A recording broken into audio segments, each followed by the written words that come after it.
খতিব সাহেব বললেন শুধু ঝিনাইদহ না, আমরা যদি লক্ষ্য করি এদিকে যদি থাকে আমাদের যে কোনো, আপনি যান হসপিটালে যান, হসপিটালে তো আমাদের প্রায় যেতে হয়। 19 থেকে 20 হলে একটা হসপিটালে রুগী রাখার মতন ডাক্তার, রাখার মতন কোনো সাপোর্ট নেই। ডাক্তারকে কি বলবেন, সাপোর্ট নাই, তারা রাখতে পারে না। তারা চেষ্টা আছে, ডাক্তাররা চেষ্টা আছে, তারা বলে যে আমরা একটা রুগী রাখতে চাই, কিন্তু তারা রাখতে পারে না। কেন রাখতে পারে না? সে সাপোর্ট তাদের এখানে নাই। তাহলে ঝিনাইদহের মানুষগুলা কি মানুষ না?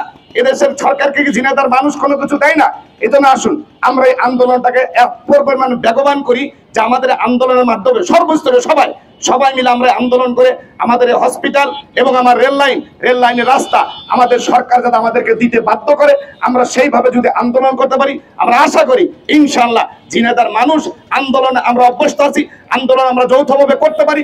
যদি আমরা সঠিকভাবে আন্দোলন করতে পারি, তাহলে আমরা অবশ্যই আমাদের হসপিটাল এবং রেল লাইন আমরা সরকারের কাছ থেকে নিতে পারবো। এই জন্য উদাত্ত আহ্বান করবো, সরকারকে আমরা আহ্বান জানাবো এই প্রেস ব্রিফিং এর মাধ্যমে, সাংবাদিকদের মাধ্যমে, আজকে মানববন্ধনের মাধ্যমে, আপনারা অতি দ্রুত একটা তদন্ত করে এই ঝিনাইদহতে হসপিটালের প্রয়োজন কিনা এবং এই ঝিনাইদহতে রেল লাইনের প্রয়োজন কিনা, এটা আপনারা অতি দ্রুত তালাশ করে সেই ব্যবস্থা করুন। আমি আশা করি যদি ব্যবস্থা করেন তাহলে খুবই ভালো, আর না হয় ঝিনাইদহের মানুষ আবার কঠোর থেকে কঠোর আন্দোলনের দিকে অগ্রসর হবে। আল্লাহ রাব্বুল আলামিন আমাদেরকে সবাইকে এই আন্দোলনে শরীক হয়ে এই আমাদের ঝিনাইদহতে হসপিটাল এবং আমাদের রেল লাইন যাতে আমরা আনতে পারি, আল্লাহ রাব্বুল আলামিন আমাদেরকে সবাইকে কাঁধে কাঁধ মিলে কাজ করার তৌফিক দান করুন। আমিন।